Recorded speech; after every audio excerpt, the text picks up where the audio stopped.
the glitter of the personality ethic. The massive appeal is that there is some quick and easy way to achieve quality of life, personal effectiveness, and rich, deep relationships with other people, without going through the natural process of work and growth that makes it possible. It's symbol without substance. It's the get-rich-quick scheme promising wealth without work. And it might even appear to succeed, but the schemer remains. The personality ethic is illusory and deceptive, and trying to get high-quality results with its techniques and quick fixes is just about as effective as trying to get to someplace in Chicago using a map of Detroit. In the words of Erich Fromm, an astute observer of the roots and fruits of the personality ethic, today we come across an individual who behaves like an automaton, who does not know or understand himself, and the only person that he knows is the person that he is supposed to be, whose meaningless chatter has replaced communicative speech, whose synthetic smile has replaced genuine laughter, and whose sense of dull despair has taken the place of genuine pain. Two statements may be said concerning this individual. One is that he suffers from defects of spontaneity and individuality which may seem to be incurable. At the same time, it may be said of him he does not differ essentially from the millions of the rest of us who walk upon this earth. In all of life, there are sequential stages of growth and development.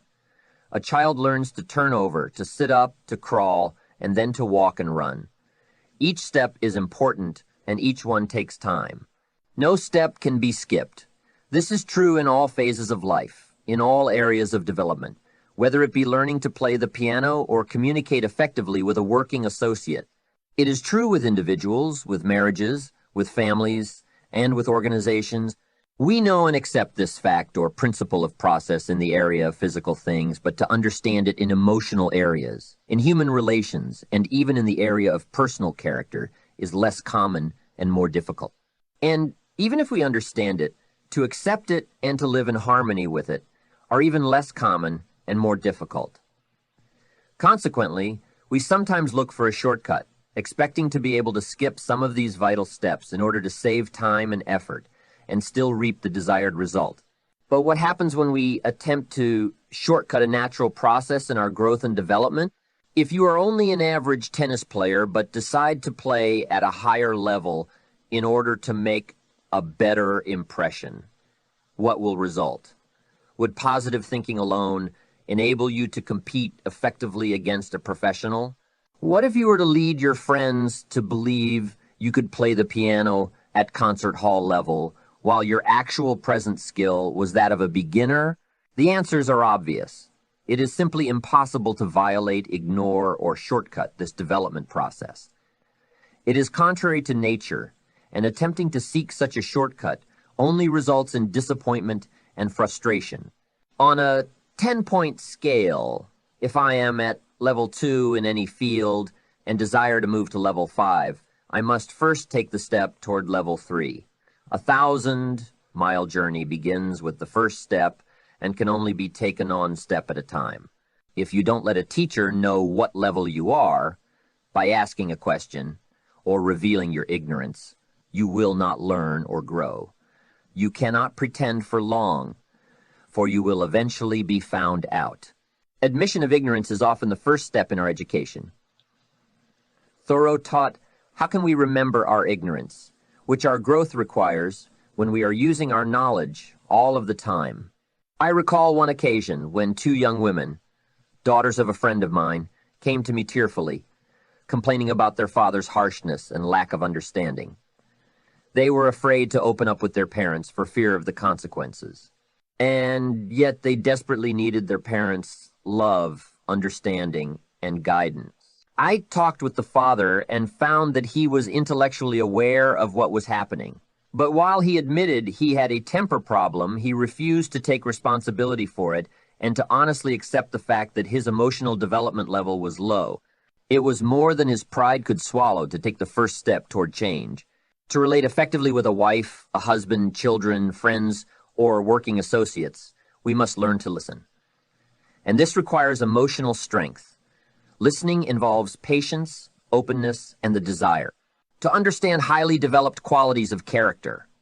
It's so much easier to operate from a low emotional level and to give high-level advice. Our level of development is fairly obvious with tennis or piano playing, where it is impossible to pretend, but it is not so obvious in the areas of character and emotional development. We can pose and put on for a stranger or an associate. We can pretend, and for a while we can get by with it, at least in public. We might even deceive ourselves. Yet, I believe that most of us know the truth of what we really are inside, and I think many of those we live with and work with do as well. I have seen the consequences of attempting to shortcut this natural process of growth, often in the business world where executives attempt to buy. A new culture of improved productivity, quality, morale, and customer service with the strong speeches, smile training, and external interventions, or through mergers, acquisitions, and friendly or unfriendly takeovers. But they ignore the low trust climate produced by such manipulations. When these methods don't work, they look for other personality ethic techniques that will, all the time ignoring and violating the natural principles and processes on which high trust culture is based. People are intrigued when they see good things happening in the lives of individuals, families, and organizations that are based on solid principles. They admire such personal strength and maturity, such family unity and teamwork, such adaptive, synergistic organizational culture. And their immediate request is very revealing of their basic paradigm. How do you do it? Teach me the techniques. What they're really saying is, give me some quick fix advice or solution that will relieve the pain in my own situation. They will find people who will meet their wants and teach these things. And for a short time, skills and techniques may appear to work. They may eliminate some of the cosmetic or acute problems through social aspirin and band, IDS. But the underlying chronic condition remains, and eventually new acute symptoms will appear. The more people are into quick fix and focus on the acute problems and pain, the more that very approach contributes to the underlying chronic condition. The way we see the problem is the problem. It says if you want to have a happy marriage, be the kind of person who generates positive energy and sidesteps negative energy rather than empowering it. If you want to have a more pleasant, cooperative teenager, be a more understanding, empathic, consistent, loving parent. If you want to have more freedom, more latitude in your job, be a more responsible, a more helpful, a more contributing employee. If you want to be trusted, be trustworthy. If you want the secondary greatness of recognized talent, focus first on primary greatness of character. The character ethic is based on the fundamental idea that there are principles that govern human effectiveness, natural laws in the human dimension that are just as real, just as unchanging, and unarguably, there as laws such as gravity are in the physical dimension. The objective reality, or the territory itself, is composed of lighthouse principles that govern human growth and happiness, natural laws that are woven into the fabric of every civilized society throughout history and comprise the roots of every family and institution that has endured and prospered. The degree to which our mental maps accurately describe the territory does not alter its. The reality of such principles or natural laws becomes obvious to anyone who thinks deeply and examines the cycles of social history. These principles surface time and time again, and the degree to which people in society recognize and live in harmony with them moves them toward either survival and stability or disintegration and destruction. There is the principle of potential, the idea that we are embryonic and can grow and develop and release more and more potential, develop more and more talents. Highly related to potential is the principle of growth, the process of releasing potential and developing talents, with the accompanying need for principles such as patience, nurturance, and encouragement. Principles are not practices. A practice is a specific activity or action. A practice that works in one circumstance will not necessarily work in another, as parents who have tried to raise a second child exactly like they did, the first one can readily attest.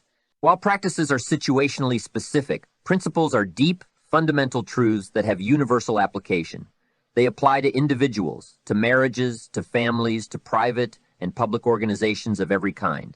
When these truths are internalized into habits, they empower people to create a wide variety of practices to deal with different situations.